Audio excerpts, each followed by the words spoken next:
So this is what I recommend to everyone I mentor. Okay, as you move into next year, as you are rounding up this year, take out time to understand, find clarity in terms of your visions, in terms of your goals, things that you want to build. Okay, and when you are done, build more like a leadership dashboard.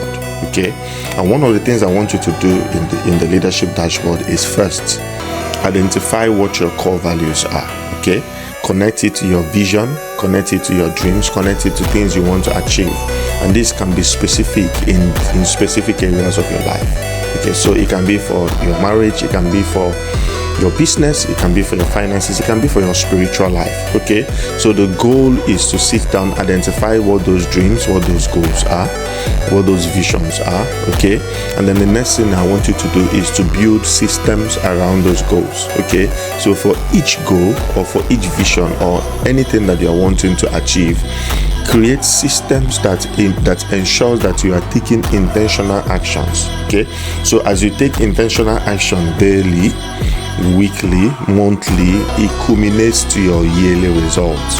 Oftentimes we come to the end of the year looking for results, but the result is the total activity, the total actions of our habits, of our daily activities that lead to the big results that we are looking for.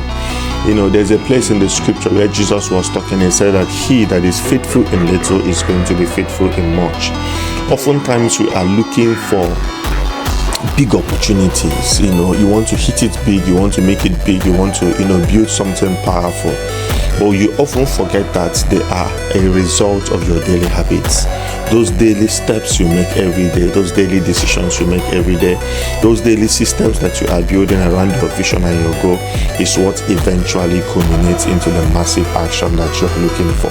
Okay, and of course the next thing I want you to do is to also, in your leadership dashboard, identify key relationship you need to build. What are the key individuals that need to come into your life? You need to strategically build relationship, and then how are you going to service and maintain those relationships? Okay, it could be people you look up to, you need to learn from. It could be your peers that keep you accountable on specific visions and specific areas of your life. It could be also people you are mentoring. When you pour into others, it's also an opportunity to improve and grow your capacity for more. Okay, so the first thing you do in the dashboard, identify your values and vision. The second thing you do in your dashboard is to make sure that you outline daily habits, small actions that are responsible for the big results, and then organize around relationship.